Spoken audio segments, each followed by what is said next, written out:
In Egypt, where the 26th Arab Summit has just wrapped up, the crisis in Yemen dominated the agenda, but Libya is also a growing concern.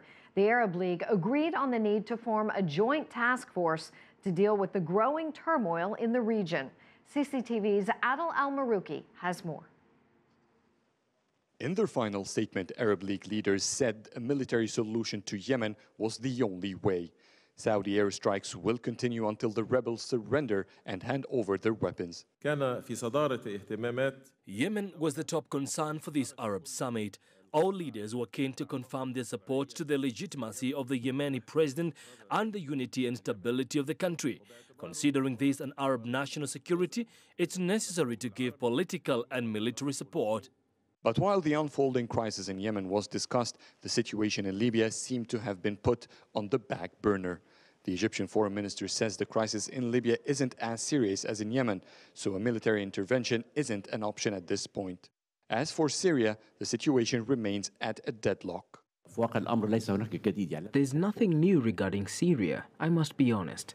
This morning, I was in a meeting with the Secretary General of the United Nations, Mr. Ban Ki-moon, and he said that all parties have failed until now. We thought we had a clear road after Geneva in 2012, but 3 years later, I admit that the UN and the Security Council failed to find a solution.